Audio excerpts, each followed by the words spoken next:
play. Don't win, it's a shame. For it, the old game. Play ball! Bonjour et bienvenue dans ce numéro 1 de Culture Baseball at Bat, nouveau format du podcast. En plus du podcast classique, je vous propose cette nouvelle émission pour vous faire découvrir la culture et l'histoire du baseball sous un format un petit peu différent, plus interactif, où on va donner la parole aux fans, aux passionnés francophones pour découvrir des films, des livres, des musiques, des œuvres d'art. Donc, ce nouveau format, c'est un invité avec lequel on va parler donc d'un film, d'un livre et d'une œuvre culturelle de son choix. Donc, c'est lui qui choisit tout. Et à la fin, on va terminer par un petit quiz de 5 questions. Et là, c'est moi qui choisis les questions. J'espère qu'elles ne seront pas trop compliquées, mais l'idée, voilà, c'est de vous faire découvrir l'histoire et la culture du baseball à travers ce petit quiz. Et pour expérimenter cette nouvelle émission, j'accueille Alexandre Bertin. Salut Alexandre. Salut Gaëtan, bonjour à tous. Alors, Alexandre, pour ceux qui suivent Twitter, hein, c'est un fan des Yankees. C'est quelqu'un qui réagit beaucoup sur les réseaux sociaux, y compris pour tout ce qui concerne la culture. C'est un grand lecteur. Donc d'ailleurs, on va le laisser se présenter. Présente-toi un petit peu à nos auditeurs, Alexandre. Alors, en effet, je suis assez présent sur les réseaux sociaux. J'ai un travail qui me permet de l'être puisque je suis toute la journée devant l'ordinateur, donc ça me permet aussi un petit peu parfois de déconnecter de mon quotidien. Donc j'ai 44 ans et je suis, on va dire, un néophyte dans l'univers du baseball puisque je suis ce sport depuis 2 ans et demi maintenant. J'étais un grand consommateur de sport américain dans les années 90. J'ai fait une grande pause pendant près de 20 ans et je m'y suis remis doucement et je suis arrivé au baseball un petit peu par hasard ou par en fait saturation des autres sports américains. J'avais envie de quelque chose d'un peu plus calme, d'un peu plus posé. Et j'ai découvert le baseball via les statistiques, puisque moi j'ai une formation d'économiste et de statisticien. Donc c'est vrai que ce sport m'a attiré dans un premier temps grâce voilà, aux statistiques et à l'énorme stock de statistiques qu'on pouvait mobiliser pour analyser un match au-delà des images, des home runs et des strikeouts. Alors, d'ailleurs, tu n'es pas qu'un simple passionné, mais depuis peu, tu es même un joueur de baseball. En effet, j'ai commencé la pratique, comme quoi il n'y a pas d'âge pour commencer le baseball. C'est aussi ce que j'aime dans le sport. J'ai commencé le baseball en janvier dernier, donc juste avant la crise de la Covid hein, qui nous a empêchés de nous entraîner, suite à l'inscription de ma fille au club des Panthers de Pessac en junior. Donc moi, j'ai rejoint l'équipe senior, donc on évolue en R3. Et voilà, donc je m'y mets doucement, on va dire. Je ne suis pas un gros frappeur, je ne suis pas un gros coureur. Donc je suis plutôt en bas de line-up, on va dire, quand je suis sur le terrain. Alors, les Panthers de Pessac, c'est un des grands clubs du Sud-Ouest. Ils ont été pendant très longtemps les champions incontestés en softball masculin.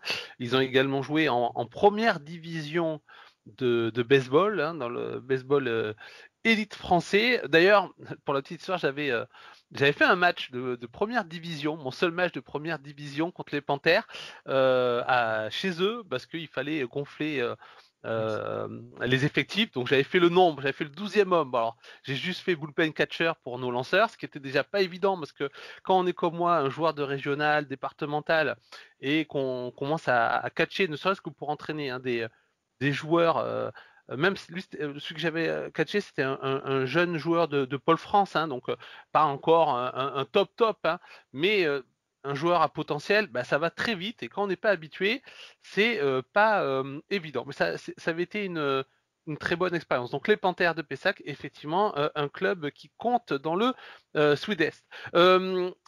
Par quel autre moyen tu exprimes ta passion pour le baseball? Comme tu le disais, hein, je contribue pas mal aux réseaux sociaux. J'ai été très récemment recruté par un très bon site internet. Je ne sais pas si je peux citer le nom devant toi, mais c'est The Strikeout. Je connais pas du tout. Tu connais pas, non, C'est la première fois que j'en entends parler, mais ok. à mon avis, Je c'est des gens très je talentueux. t'enverrai une invitation. Pour contribuer, donc j'ai réalisé une première interview de Brad Baljoukian, qui est l'auteur de The Wax Pack. Très bonne Et interview pour un très bon livre. voilà, en plus, très bonne approche du baseball et de la vie en dehors de la vie, après la carrière de baseball, très intéressant. Et par ailleurs, je me suis mis là aussi en tant que néophyte à l'écriture, puisque j'ai commencé l'écriture d'un roman qui se passe aux États-Unis, dans le milieu du baseball, à deux époques différentes, à la fin des années 80 et aujourd'hui, là, en 2018, pour être plus précis. Voilà, donc c'est un travail qui est en cours, j'en suis au tout début, mais voilà, j'assouvis cette passion. Je suis quelqu'un de très investi dans mes passions, donc ça peut prendre parfois des formes un peu originales, et là, pour le coup, le baseball, ça m'inspire, et ça m'inspire des histoires, plus particulièrement, donc je m'y mets, et puis on verra où la plume nous mènera. Et puis, je l'ai dit en introduction, mais tu es comme moi un fan des New York Yankees. Euh, Juste avant de passer à ton choix de film, tu les vois comment pour ces playoffs? Objectivement, je trouve que la saison un peu en montagne russe, telle que tu l'as décrite sur Twitter, est pas forcément favorable à un 28e titre cette année. Mais j'espère qu'il passe au moins le premier tour, même si les lanceurs adverses vont nous faire la misère. Je suis pas très optimiste sur la saison, enfin sur les playoffs des Yankees. Bon, après, je suis un naturel pessimiste, donc voilà. Et en face, la machine de Dodgers, il me semble bien rodée. Donc voilà. Donc on va dire que je suis mi-figue, mi-raisin, pour reprendre certains termes. De toute façon, si vous voulez en savoir plus sur les équipes qualifiées, n'hésitez pas à aller sur le site The Strikeout. D'ailleurs, avec Alex, on vous a préparé des previews écrites. Avec les autres camarades du site, on a fait un podcast pour, pareil, faire les previews. Puis on va en parler également très régulièrement dans le podcast Hype.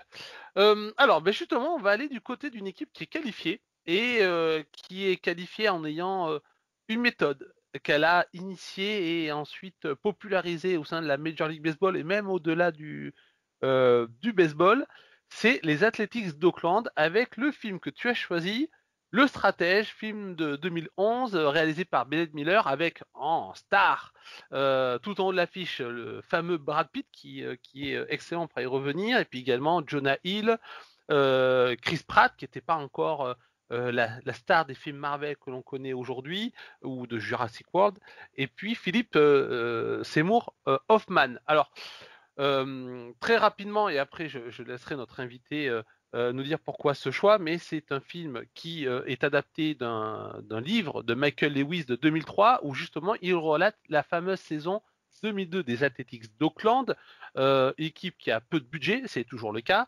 qu'on ne voit jamais vraiment gagner, mais qui arrive quand même de temps en temps à se hisser en playoff, en tout cas dans ces années, à partir de ces années 2000, parce qu'ils ont connu de très belles périodes précédemment, dans les années notamment 70 et 80, après leur arrivée à Auckland, puisque à la base c'est une franchise qui vient de Philadelphie après un petit passage par Kansas City. Et puis donc ils arrivent à performer, mais il y a ce gap au niveau budgétaire. Ils se font piller leurs joueurs, notamment par les Yankees, hein, pour pas les nommer une nouvelle fois. Et puis ils vont développer une nouvelle approche et qui te plaît. Je pense que c'est pour ça que tu as choisi ce film. Tu sais que tu as hésité avec le film Le Meilleur de Barry Levinson avec Robert Redford, mais s'il doit te plaire, c'est parce qu'effectivement, il y a une approche qui est liée aux statistiques. Alors pourquoi ce film te plaît? Alors, ce film me plaît non pas forcément pour Brad Pitt, hein, même si je reconnais que dans le film il est excellent, mais bien comme tu l'as dit pour cette nouvelle approche qui a été développé par Billy Beane sur l'utilisation de la statistique pour aller chercher des joueurs qui ne sont pas forcément en haut de l'affiche, qui justement sur des critères qu'on avait habituellement, qu'on utilisait habituellement, n'étaient pas voilà, les meilleurs joueurs. Et Billy Beane a réussi, grâce à une approche statistique, à construire un effectif qui était non pas fait d'individualité, mais qui ensemble allait gagner. Et donc finalement c'est cette histoire-là qui m'a plu. Alors avant de voir le livre, voir le film, moi j'avais lu le livre. Et c'est vraiment voilà cette histoire-là qui est romancée dans le livre, mais dans le film, pardon, décidément, mais qui est finalement assez touchante de voir que en utilisant des méthodes qui font scandale à l'époque, hein, parce que il faut quand même reconnaître que à la fin les années 80, les années 70 sont marquées par une forte présence des scouting reports. Donc ce sont ces agents, ces scouts qu'on envoie aux quatre coins du pays pour aller identifier les futures stars. Là, Billy Beane et son équipe de statisticiens vont remettre en cause la pertinence de cette approche qu'on va dire subjective, puisque les scouts ont leur propre méthode d'évaluation des joueurs, pour utiliser une méthode statistique qui est donc une méthode objective et qui permet la construction d'un effectif qui ne correspond pas forcément à celui que les scouts auraient proposé au general manager de l'équipe.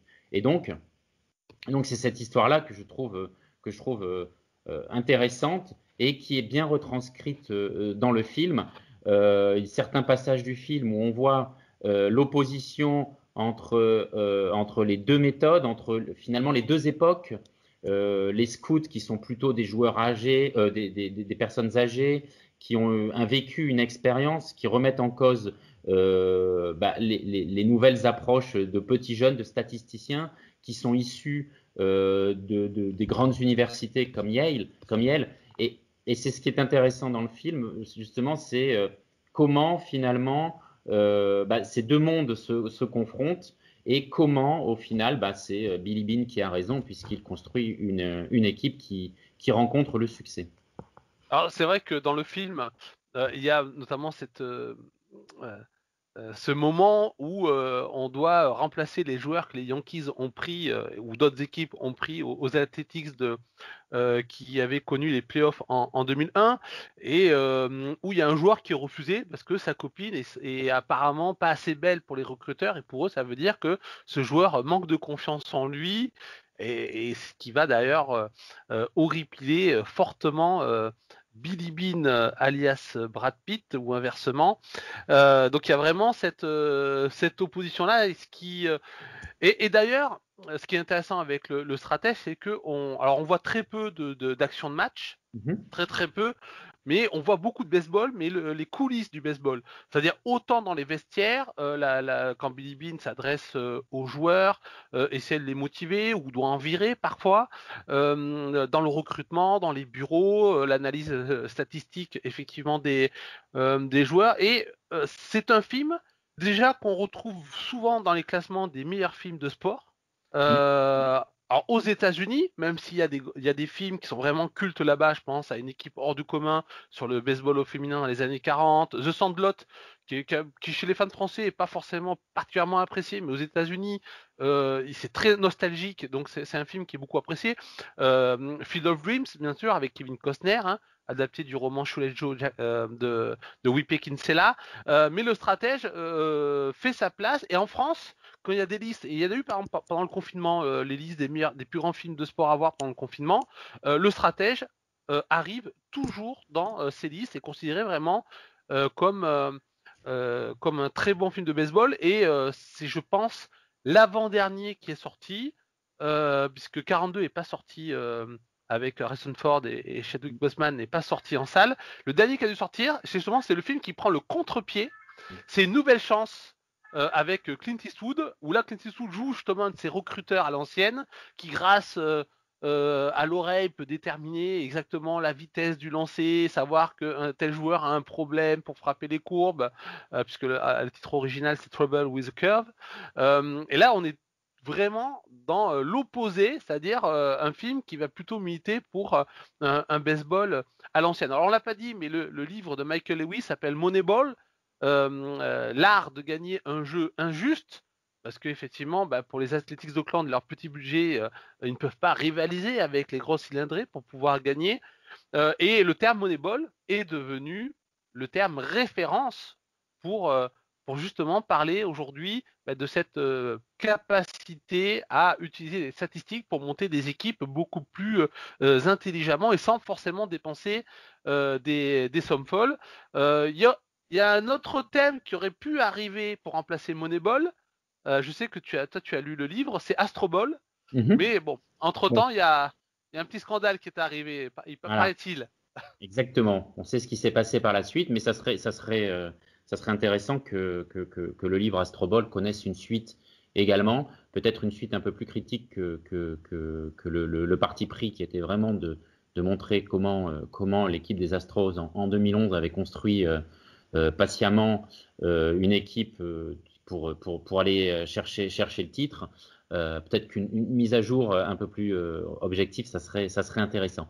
Juste pour revenir sur Moneyball et sur le stratège, euh, moi, donc j'ai donc découvert le baseball par les statistiques, et c'est vrai que je trouve que c'est aborder un sport par les statistiques, c'est assez pas réconfortant, mais en tout cas c'est assez rassurant parce que ça objective en fait finalement des choses qu'on ne voit pas forcément à l'œil nu, mais aujourd'hui avec le recul et avec voilà mon appréciation du jeu, j'apprécie beaucoup plus le jeu de défense qu'au début où j'avais l'impression que le baseball il fallait taper très fort dans la balle pour marquer beaucoup de home runs. Finalement, l'approche qui est un peu romantique, on va dire, du scout à l'ancienne, qui va écrire dans son carnet, d'aller chercher des caractéristiques qui sont en dehors du jeu parfois, hein, parce qu'ils rencontrent les joueurs, ils vont parler beaucoup avec les jeunes prospects. Euh, bah, Finalement, cet aspect-là du baseball et de la recherche de talent, finalement, moi aujourd'hui, peut-être en vieillissant un peu aussi, c'est une approche enfin voilà, que je reconnais et tout basé sur les statistiques, finalement, ça ne peut pas fonctionner parce que la subjectivité, parce que on va dire des caractéristiques psychologiques, psychosociales, l'environnement dans lequel un jeune prospect évolue, compte au moins autant que la façon dont il va frapper une balle, la vitesse qu'il va mettre, enfin le temps qu'il va mettre pour atteindre la première base puis la deuxième base, bref, des choses qui sont mesurables. Il me semble que on doit aujourd'hui avoir un mix entre des données qui sont objectives, qui sont issues de la statistique, et une approche plus subjective, issue des connaissances et des compétences de l'équipe de scouts voilà, qui passent leur temps à bien connaître les futurs stars du baseball. C'est vrai qu'on a vu à la dernière intersaison plusieurs jeunes managers très utilisateurs de stats avancées se faire dégager parce que leur équipe ne fonctionnait pas et que certains gérants managers ou propriétaires se sont rendus compte que certes il faut utiliser les statistiques, c'est une aide précieuse, mais on ne peut pas enlever l'humain et la psychologie de l'équation, et que donc il faut trouver un équilibre. Et nous on le voit bien avec les Yankees. Aaron Boone, c'est quelqu'un qui aime utiliser les statistiques, mais qui est encore un jeune manager, qui fait encore des erreurs. Et parfois, les Yankees, même s'ils ont certainement un département statistique très performant, comme finalement comme toutes les équipes, voilà, il y a une partie psychologie, mentale, alchimie d'équipe à trouver, et donc ça demande effectivement un certain équilibre. Et puis, ce qui est intéressant avec la stratégie Moneyball, c'est qu'elle a été utilisée par plein d'équipes et toutes les équipes n'ont pas gagné avec. Alors effectivement, les Red Sox ont réussi à battre la malédiction du Bambino grâce aux statistiques, et on le voit à la fin du film. Les Cubs ont fini aussi par le faire, avec d'ailleurs le même general manager qui était, si je ne dis pas de bêtises, Theo Epstein, en 2016. Mais quand il a fallu mettre le Moneyball dans le reste du monde sportif, puisque le baseball a ensuite infusé sa philosophie dans le reste du monde sportif, ça s'est fait avec, pas toujours sans heurts. Par exemple, il y a un livre qui s'appelle Soccernomics, où en français c'est les attaquants les plus chers ne sont pas ceux qui marquent le plus. J'avais interviewé pour Onus l'un des auteurs, le journaliste Simon Cooper, qui vivait à l'époque à Paris. Il montre comment ça a été difficile de mettre ça en place dans le football, et les premiers s'y sont cassés les dents, notamment Damien Comolli, qui donc directeur sportif français, qui a géré les Reds de Liverpool pendant un certain nombre d'années, qui a fait ses études je crois à Stanford, qui était un ami de Billy Beane, un fan des Athletics, qui a voulu mettre ça en place à Liverpool, et ça n'a pas fonctionné au début, parce que c'est pas il faut trouver les bonnes statistiques pour chaque sport, et on peut pas faire du copier-coller d'un sport à un autre. Mais donc c'est vrai que c'est assez intéressant à ce niveau-là. Tout à fait. Et pour terminer, peut-être sur les Yankees et sur l'alchimie, à titre d'illustration, le catcheur qui va avoir l'honneur de commencer le premier match contre les Indians, ce sera Kyle Higashioka, parce que Gerrit Cole a besoin de ce receveur-là et pas de Gary Sanchez. Donc ça montre aussi que l'aspect psychologique doit être prise en compte dans le choix des joueurs à mettre ensemble sur le terrain, et de la complémentarité des uns et des autres, et pas seulement un assemblage de statistiques.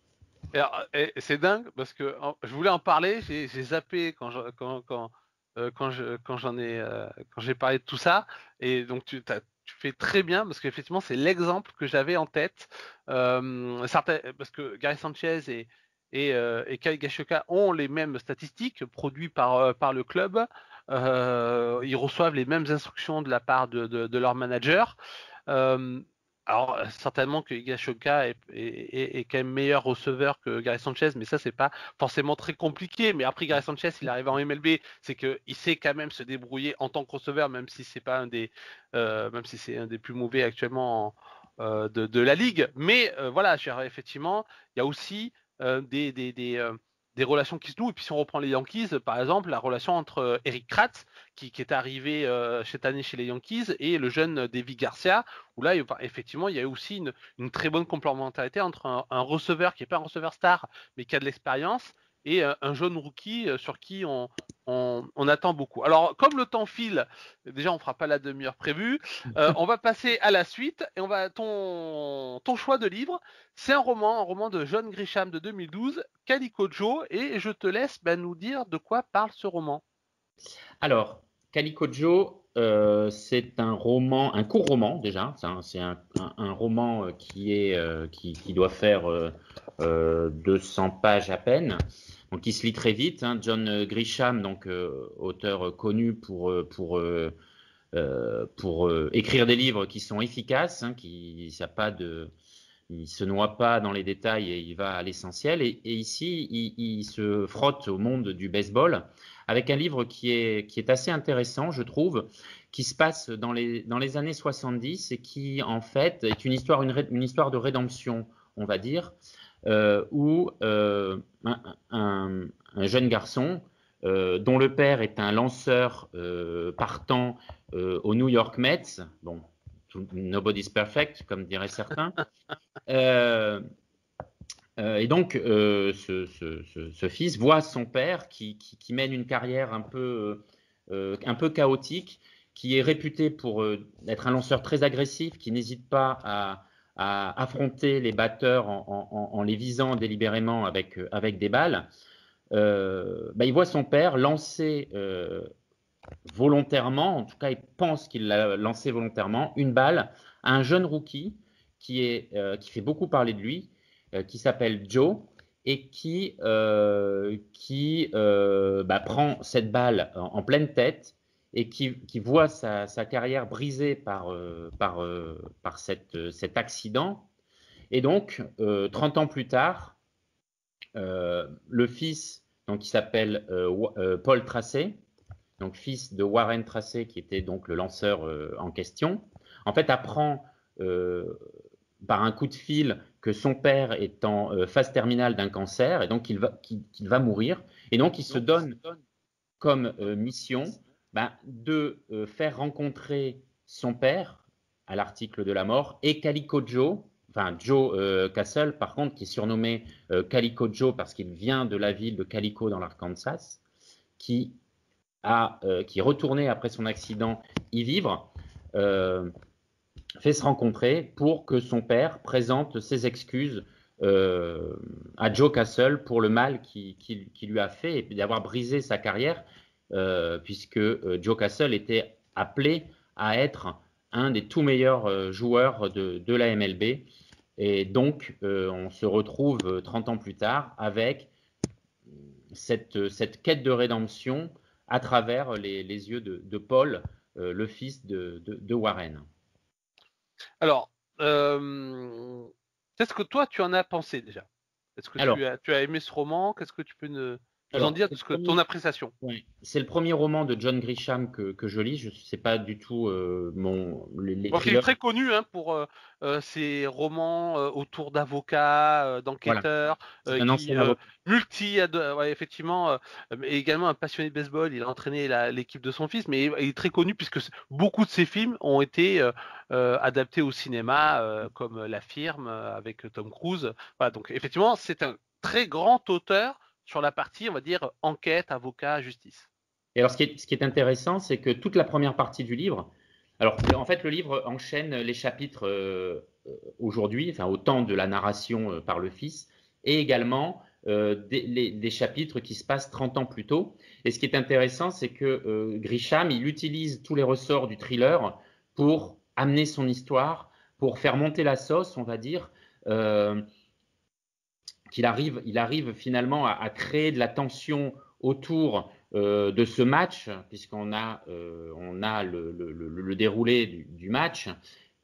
Et il arrive donc dans une première partie à faire monter la sauce. Par contre, je suis un petit peu plus en réserve sur la deuxième partie, qui est plus voilà, on n'est plus dans le thriller, on est plus dans le drame psychologique, mais pas du bon côté du terme. Enfin, je trouve que la deuxième partie donc c'est le dénouement finalement de l'histoire. Hein. Est-ce que les deux hommes vont se rencontrer? Et si oui, comment ça va se passer? Et là, je trouve que c'est un petit peu plus mièvre. J'aurais attendu peut-être de l'auteur de continuer un peu dans cette tension propre au thriller, plutôt que d'aller dans une deuxième partie un peu plus à l'américaine, on va dire, un peu plus attendue, un peu plus convenue. Je suis d'accord. Moi, c'est un roman que j'ai beaucoup apprécié. Je veux dire, dans le sens où ça se lit simple, enfin ça se lit, c'est très efficace. Hein, John Grisham, c'est très efficace. Donc ça se lit bien. On est quand même pris dans l'histoire. On va jusqu'au bout. C'est vrai que ça se lit très rapidement. J'ai vérifié là sur l'édition Robert Laffont, on est à 247 pages. Donc ça se lit rapidement. Donc c'est un bon roman. Après, effectivement pour moi, ce n'est pas un grand roman de baseball. Ça n'arrive pas à des niveaux comme Shoeless Joe, par exemple, de Wipe Kinsella, ou le meilleur de Bernard Malamud, même si c'est un peu plus ardu à lire que Calico Joe, mais il n'y a pas forcément la même tension, peut-être justement à cause de cette deuxième partie. Mais après, ce qui est intéressant, et je sais que tu l'avais noté sur une critique que tu avais faite sur un site, c'est que ça nous permet de nous replonger dans le baseball des 70s. Qui pour certains est le véritable âge d'or du baseball, dans la dureté de ce baseball, parce qu'il nous apparaît très loin aujourd'hui dans ce baseball aseptisé de 2020, et qu'il était bien avant d'ailleurs la crise de la Covid. Mais ouais, c'était un baseball très dur, mais aussi avec des équipes qui avaient des vraies identités, des joueurs qui avaient des vraies identités. Alors d'ailleurs, si vous voulez vous replonger dans ce type de baseball, je vous conseille déjà Culture Baseball 2 sur les 70s à New York avec les Yankees, Bronx is Burning, Bong Zoo et Tutti Quanti. Et puis le hype spécial années 70 que j'avais fait. Voilà, on voit quand même que c'est un autre baseball et une décennie vraiment assez folle avec des équipes assez incroyables. La Big Red Machine, le Bronx Zoo, les Athletics de Reggie Jackson, et les Mets qui n'ont pas gagné dans cette décennie-là, mais qui au début des années 70 notamment, étaient une équipe très très forte. Et je crois que ça se passe en 73, Oui, l'épisode entre c'est ça. entre Keiko Joe et le père du héros. Puis moi j'ai trouvé que le roman reprenait pas mal de codes quand même du roman et du film de baseball. Bah déjà la relation père-fils, bon, qui Tout est à fait. je dirais presque un passage obligé, mais le côté relation père-fils compliqué qu'on peut retrouver notamment dans Cholet Joe et dans son adaptation cinéma Field of Dreams, avec ce parcours initiatique de la relation père-fils, les difficultés. Il y a aussi je trouve qu'il y a du meilleur aussi. Le Keiko Joe, il me fait penser à Roy Hobbs dans le meilleur. C'est-à-dire avec ce destin brisé. Alors Roy Hobbs, il va quand même connaître un petit peu la gloire en revenant au jeu, mais elle sera éphémère. Comme lui, il vient, et d'ailleurs dans Field of Dreams c'est pareil, on a des héros qui viennent de l'Iowa, de l'Arkansas, de ce côté, le baseball bucolique, alors que le baseball est un sport citadin. Ça a été inventé à New York, ça s'est développé dans les grandes villes de la côte est, nord-est même, et de Chicago. Donc c'est un sport qui est éminemment urbain, mais qui très rapidement s'est construit une image de sport bucolique renvoyant aux grandes plaines du Midwest. Voilà, bon, ça c'est la magie du baseball de réinventer sa mythologie. Mais voilà, je pense qu'il s'est à la fois inspiré donc de ses œuvres cultes du baseball, et puis aussi de faits historiques. Warren Tracy, donc le lanceur, le père, me fait penser à Carl Mays, qui avait tué Ray Chapman en 1920, le seul mort officiel lors d'un match. Ça me fait penser aussi à Tony Conigliaro, cette jeune star des Red Sox, qui s'est pris une balle dans les années 60 et qui était promis un grand avenir avec les Red Sox, et puis qui finalement a jamais pu récupérer de cette blessure à l'œil. Donc voilà, l'intérêt du roman, je trouve quand même, c'est de se nourrir de vraiment la culture et de l'histoire du baseball. Et si je peux ajouter, ce qui est intéressant aussi, c'est finalement l'envers du décor, puisque le père, Warren, a une vie tumultueuse, il boit beaucoup, il trompe la mère de Paul, donc sa femme, hein, il a une vie totalement dissolue, et ça fait écho aussi à un livre Je sais de qui tu vas parler. le livre de Jim Button, Wolford. Wolford, en fait, qui décrit l'envers du décor de l'univers du baseball, hein, parce que bon, on le sait tous, hein, le baseball c'est un sport très lent, on fait beaucoup de déplacements, 162 matchs dans l'année, donc on est très peu présent chez soi. Il faut occuper les journées, il faut occuper aussi ses soirées.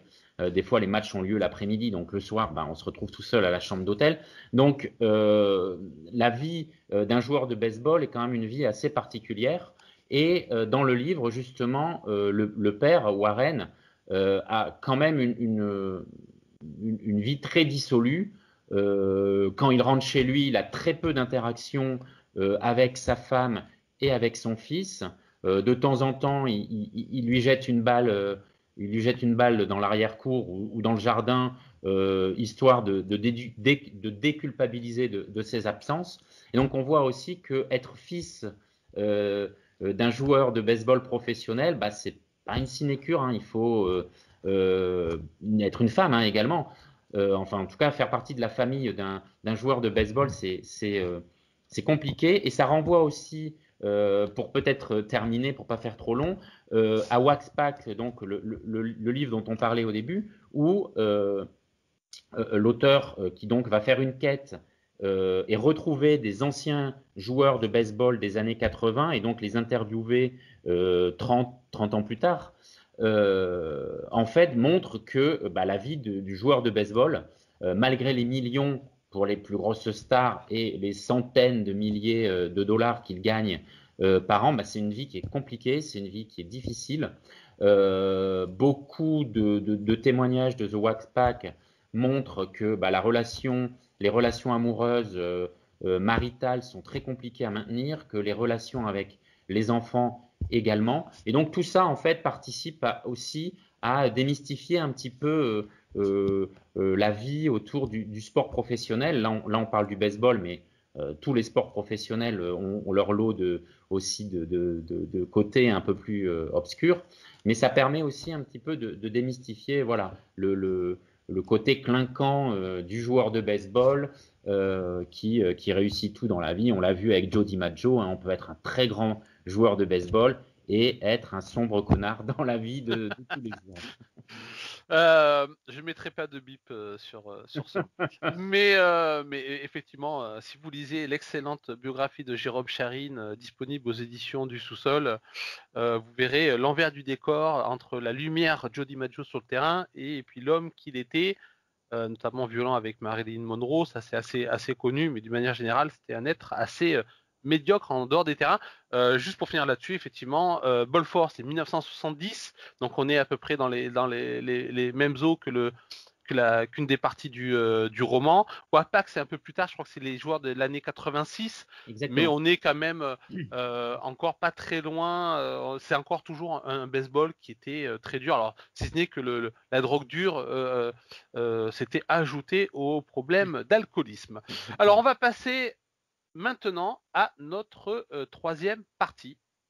Et pour cette partie, eh ben, tu as choisi de l'art, de la peinture. Tu as choisi, alors tu as eu du mal à choisir, hein, on a discuté, parce que beaucoup d'œuvres faites par ce peintre sont vraiment, vraiment chouettes. Alors ce peintre, c'est Greg Krenler. Qui est un artiste qui aujourd'hui est plus connu dans le monde du baseball et qui reprend souvent des anciennes photos pour les mettre en scène sous forme de peinture. Et celle que tu as choisie au final pour notre passion commune des Yankees, c'est celle du Murderer Row, une peinture qu'il ressort assez souvent. Exactement. Exactement. Donc oui, comme tu disais, le choix était assez difficile. Greg Kreindler, c'est un New-Yorkais. Hein, je suis désolé, mais on a parlé quasiment que de New York aujourd'hui. Qui est jeune, hein, il est né en 1980 et qui a un talent incroyable. Alors, il fait des copies, hein, on est d'accord. Il utilise des photos d'époque. Hein, il peint finalement l'histoire du baseball. C'est ça aussi qui est intéressant. C'est qu'il peint un baseball, on va dire, passé, sans être passéiste tout à fait, mais en tout cas, il va chercher dans l'histoire du baseball les grands moments et il les reproduit en peinture avec un réalisme qui est incroyable. Moi, les premières peintures que j'ai vues de lui, j'ai cru que c'était des photos, tout simplement. Il y a un art du portrait, de la reproduction de portrait qui est incroyable. C'est un très bon coloriste aussi, puisque les trois quarts des photos qu'il utilise pour ses œuvres, bah, ce sont des photos en noir et blanc. Donc, il doit reproduire des couleurs et il a un talent fou à tel point que ses œuvres maintenant se vendent plusieurs dizaines de milliers d'euros pour les grands formats. Et donc, donc, comme tu disais, c'était très compliqué. Il fait beaucoup de portraits, mais moi, j'avais envie à la base de choisir une photo d'action parce qu'il est également très bon dans la reproduction de scènes historiques. Mais mon dévolu s'est jeté sur forcément l'équipe mythique des Yankees, celle de 1927, avec une peinture, un portrait de groupe, une photo de groupe, comme une photo de classe, on va dire, de cette équipe, la Murderers Row, en hommage, en tout cas, en référence à cet alignement, ce line-up incroyable de joueurs. Je ne sais plus combien parmi l'équipe de 1927, combien sont au Hall of Fame, 6 ou 7 je crois. En 28, d'autres joueurs ont été également intronisés un peu plus tard au temple de la renommée. Et cette peinture-là, au-delà de l'histoire de l'équipe, c'est aussi un baseball incroyable. Voilà, une équipe des Yankees qui est juste incroyable et qui entoure le Babe, hein, qui faisait à cette époque-là les beaux jours de cette équipe des Yankees. Alors effectivement, l'équipe de 1927 est considérée par beaucoup comme peut-être la plus grande équipe de baseball. Bon, de toute façon, vous embêtez pas, hein, dans les 4-5 premières places des plus grandes équipes de baseball, vous allez généralement trouver essentiellement les Yankees, parfois la Big Red Machine des Reds de Cincinnati de 75 ou 76. Mais sinon, c'est 1927 ou ça peut être 1998 avec le Cœur Fort, Jeter, Posada, Rivera, petite. Alors c'est vrai que le Murderer Rose, c'est. Alors d'ailleurs, il est cité dans le stratège quand à un moment donné, il passe un petit peu en revue les plus grandes équipes que les Athletics d'Oakland de 2002 sont en train de battre au niveau des records de victoires successives, consécutives. Qui sera, je crois, donc de 20 pour les As d'Oakland de 2002. Il cite le Murderer Row parce que effectivement, c'est censé être le meilleur alignement de batteurs qu'on ait vu dans cette histoire. Alors, le cœur du line-up, c'était Babe Ruth suivi de Lou Gehrig qui sera MVP cette année-là. Babe Ruth l'aurait pu être parce que c'est cette année-là qu'il bat son propre record de home run et qu'il établit la marque de 60 home runs qui sera battu en 61 par Roger Maris, mais en 162 matchs, Babe Ruth l'ayant établi en 154 matchs. Effectivement, comme tu dis, il y a d'autres Hall of Famers dans cette équipe. Dans l'alignement, il y en aura deux autres. Earl Combs qui ouvrait le line-up et Tony Lazzeri qui frappait 5 ou 6. Et puis après, il y avait d'autres joueurs très forts comme Bob Muzzle qui frappait à plus de 300. Donc et c'est encore aujourd'hui. Alors c'est une équipe qui, je crois, qui a aligné 110 ou 114 victoires, je sais plus. J'hésite avec celle de 98, mais qui a encore le plus gros taux de victoires, qui a plus de 700 de victoires.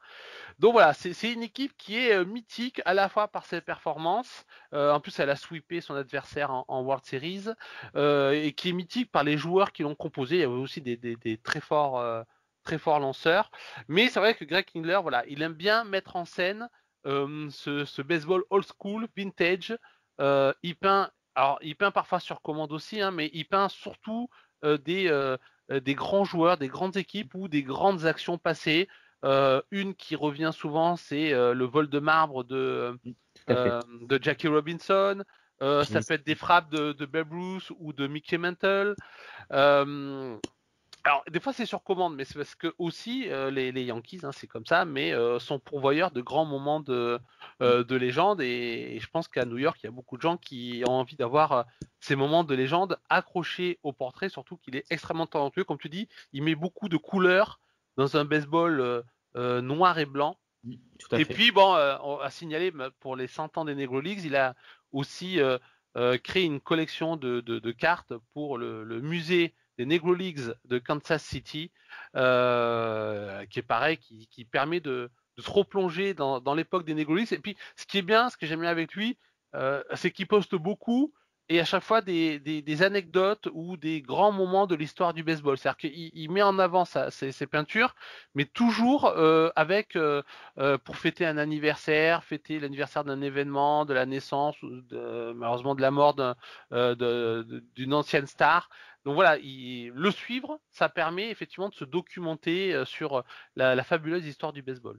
Et sur son site internet, quasiment toutes ses peintures sont accompagnées d'un texte plus ou moins long, mais qui raconte finalement le contexte dans lequel la scène qu'il va peindre s'insère. Et donc là aussi, c'est très intéressant parce que finalement, il est peintre et il est aussi historien du baseball parce que les informations qui accompagnent les peintures révèlent aussi une époque, révèlent une histoire. Ça peut être une petite histoire comme une grande histoire et un contexte à chaque fois particulier. Donc, on regarde ses œuvres et en même temps, on lit l'histoire qui accompagne la peinture. Donc voilà, on vous encourage à suivre Greg Krendler sur les réseaux sociaux, particulièrement sur Twitter, où il est très actif. Et on va passer à la dernière partie, ça va, on n'aura pas non plus trop dépassé un petit peu d'un quart d'heure, on va dire, le temps prévu, et on va passer donc au quiz. Alors, aujourd'hui, on va faire un quiz 100% Yankees en l'honneur de ta présence, Alexandre. Et puis, bon, forcément, comme je suis fan des Yankees, ça m'arrange aussi. Alors, on va commencer. Alors, t'inquiète pas. Je sais que tu te demandais si j'allais te piéger. Je suis pas allé chercher qui a le meilleur ERA dans l'équipe des Yankees de l'année 1919. Non, je suis pas allé aussi loin. Je pense que tu arriveras à t'en tirer. De toute façon, il y a un choix multiple. Donc, au pire, au loto, tu arriveras peut-être à trouver toutes les bonnes réponses. Allez, première question. Ah, ça, si tu as réécouté mon podcast sur les Yankees des années 70, tu devrais avoir la réponse. Quel joueur fut nommé capitaine après Lou Gehrig? Thurman Munson, Yogi Berra ou Derek Jeter? Peux-tu répéter, s'il te plaît? Alors, quel joueur fut nommé capitaine après le dernier capitaine en date qui était Lou Gehrig? Thurman Munson, Yogi Berra ou Derek Jeter? Munson. Exactement, en 76, il est nommé plus aucun joueur, y compris Yogi Berra, Mickey Mantle, Joe DiMaggio, Bill Dickey, aucune des grandes stars des Yankees qui ont succédé à Lou Gehrig n'avait été nommé capitaine parce que Lou Gehrig, c'était Lou Gehrig. Et du coup, Thurman Munson, qui était la jeune pépite des Yankees au début des années 70, qui a vraiment été leur leader pendant les années 70, notamment durant le Bronx Zoo, fut nommé à partir de 76. Malheureusement, il n'est pas resté longtemps puisqu'il est mort à l'été 79 dans le crash d'un avion qu'il pilotait. Alors, deuxième question. Quel membre des Yankees du Bronx Zoo fut nommé Cy Young en 1978? Ron Guidry, aka Gator, aka Louisiana Lightning, Goose Goosage ou Sparky Lyle? Je te demande de répéter, s'il te plaît. Alors, qui a été Cy Young en 78 et membre donc du Bronx Zoo? Ron Guidry, Goose Goosage ou Sparky Lyle? Ron Guidry? Yes, Ron Guidry. Ron Guidry, donc, qui a été aussi, je crois, cette année-là, le dernier lanceur Yankees à avoir 25 victoires en saison. Goose Goosage, lui, avait gagné le releveur de l'année cette année-là. Il sera également celui qui aura le plus de saves de la saison, futur membre du Hall of Fame. Et Sparky Lyle, lui, fut le closer des Yankees en 77. Il a perdu sa place au profit de Goosage. Et lui, il était Cy Young, mais en 77. Et c'est lui qui écrira le livre The Bronx Zoo, qui va donner son surnom à cette équipe folle de la fin des 70s. Troisième question. Avant DJ LeMahieu, la machine, seuls 3 Yankees avaient mené la MLB au niveau de l'average, de la moyenne de frappe. Joe DiMaggio en 39, Lou Gehrig en 34, et le dernier qui était-ce? Babe Ruth, Derek Jeter ou Mickey Mantle? Mantle? Ouais, bien. Mantle en 56, année où il va être MVP, un de ses 3 MVP, puis surtout c'est l'année où il va être Triple Crown, c'est-à-dire leader en RBI, moyenne de frappe et home run. Effectivement, il y avait quand même du beau monde contre lui, hein, mais donc c'était pas évident quand même à trouver, parce que Babe Ruth pouvait avoir des moyennes assez folles et Derek Jeter était également un métronome à la batte. Quatrième question. Durant quelle World Series Derek Jeter est devenu le fameux Mr. November? En 98, en 2001 ou en 2009? 2001. Ah, 2001. Et pourquoi en 2001? À cause des attentats du 11 septembre qui ont reporté les. Non, c'est pas ça, c'est pas à cause de ça. Si, c'est ça. Les attentats du 11 septembre qui ont décalé de 10 jours la reprise de la saison. Et donc, du coup, le match 4 des World Series 2001, qui a débordé en extra inning, qui se jouait le 31 octobre, a débordé sur le 1er novembre. C'était la première fois. Et Derek Jeter frappe à ce moment-là un home run qui va permettre aux Yankees de gagner, même s'ils vont perdre malheureusement ces World Series contre les D-backs de Randy Johnson, si je ne me trompe pas. Et du coup, il va prendre le titre de Mr. November, sachant que c'était un autre joueur des Yankees qui était le Mr. October, c'était Reggie Jackson, avec le fameux Bronx Zoo, particulièrement sur les World Series 77. Allez, dernière question, et pour l'instant c'est un sans faute. Oui, c'est un sans faute. Ouais. Quel fut le premier joueur noir en MLB pour les Yankees? Willie Mays, Heston Howard ou Larry Doby? J'ai envie de dire Willie Mays, mais je suis sûr que c'est pas lui. Donc Willie Mays? Ouais. Et non, pas de sans faute. 4 sur 5. Quel 4 sur dommage. 5. Je suis extrêmement déçu. Non, C'est- Willie Mays, c'est les Giants. Donc il Ah commence oui. avec les New York Giants. Larry C'est vrai. Doby, c'est C'est vrai. les Cleveland Indians. C'est le premier joueur noir d'American League et le deuxième après Jackie Robinson, dès la même année, quelques semaines après, puisque c'est en 1947. Donc c'est Heston Howard qui est donc le premier joueur noir des Yankees. C'est en 1955. Il va jouer pour les Kansas City Monarchs de 48 à 50 dans les Negro Leagues avant d'arriver aux Yankees quelques années après. Et donc c'est un joueur qui sera 12 fois All-Star, MVP en 63. Il gagne 6 World Series, 4 contre joueurs, 2 comme coach, parce que effectivement j'en parle dans mon podcast sur les années 70 aux Yankees. Il fait partie des coachs qui assistent Billy Martin et Bob Lemon à la fin des années 70. D'ailleurs, avec Yogi Berra, il sépare Billy Martin et Reggie Jackson qui voulaient se mettre dessus pendant un match. Bon, 2 Gold Gloves et puis son numéro 32 retiré par les Yankees. Donc un très très grand joueur. 4 sur 5 quand même, c'est pas mal. En plus, comme Willie Mays quand même, il est connu sur les Giants, je pensais pas que tu allais tomber sur je pensais que tu allais tomber sur une ou deux autres questions. Mais bon, franchement, chapeau. Donc pour une première, c'est pas mal. Tu mets déjà la barre très très haute. Prochain de... Exactement. Voilà. Exactement. Du coup, si pour certains qui sont fans de certaines franchises, je serais obligé de leur faire une spéciale franchise. On verra s'ils connaissent aussi bien leur franchise que toi, tu connais la tienne. En tout cas, merci Alexandre d'avoir passé ce moment avec nous. Merci. En fait, on arrive de plus en plus à l'heure d'enregistrement. Ah oui. Je suis vraiment mauvais pour pouvoir rester dans des... Mais c'était extrêmement intéressant de discuter avec toi. On a discuté de toute façon d'œuvres extrêmement intéressantes qui dépassent même leur propre histoire, parce que vraiment en référence à la grande histoire du baseball.